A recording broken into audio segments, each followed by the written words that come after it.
Okay, UEFA has announced that England will be the women's host for the Euros in 2021. This is really positive news for women's football now that has gone professional here in England with the Women's Super League structure.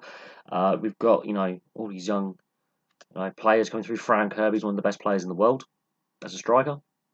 It's real positive, and the final will be hosted at Wembley. And I know I've much maligned Wembley over the last year and a half on this channel, but to have the National Stadium as the final for a women's sporting occasion, it's brilliant news. I don't think women's football gets the coverage it deserves. It is a professional sport. It doesn't get necessarily the crowd it deserves. And actually, if you watch women's football, they may be technically different, but they go in with tackles that men's football, they dive. Women's football, diving isn't really a thing. It's far more physical than people realise. I mean, it may not be as entertaining to watch in the sense of the skill on display or the technical ability, but my God, when they go in and tackle and they go in full throttle, they do not hold back.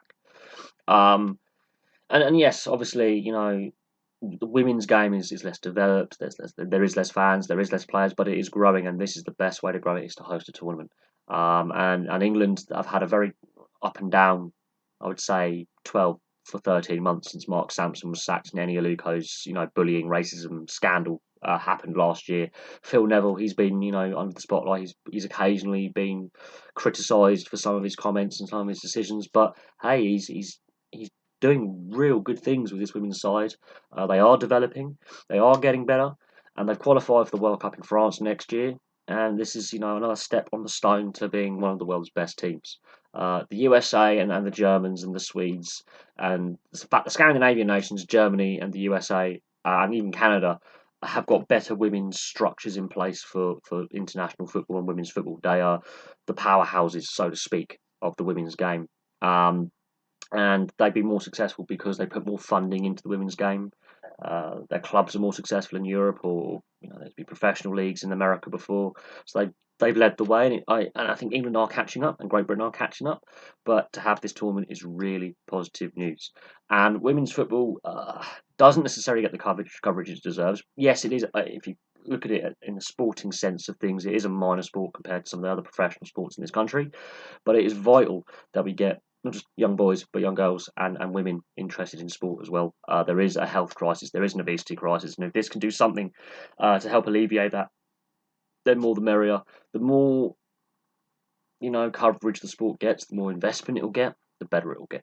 So there we go. UEFA has announced England will host the Women's Euros in 2021. Thank you very much for watching. Place your views on this. I know a lot of people don't particularly rate women's football. I actually find it quite entertaining. It's more physical than the men's game. They really do tackle like the men did 20 years ago.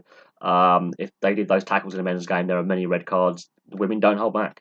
They may not be as skillful, they may not be as technical. But my God, they really go in full throttle. They don't hold back. It can be a very physical game. It is an entertaining watch. It's just obviously not on the same level as men's football. It has less funding. It does have less coaches. There's less money in there. But now the game has gone professional in this country with the WSL and all the pros and cons of the WSL. It is a fun watch. The game needs a bit more stability in this country. There's very few women's professional clubs. There's not enough women's clubs. And some of the big men's clubs, they need to possibly have a women's arm, a women's club associate to help, because they can help grow the game. But this tournament can definitely help grow the sport. So thank you very much for watching. Please like and subscribe. Place your comments below, and I'll have some more videos for you soon.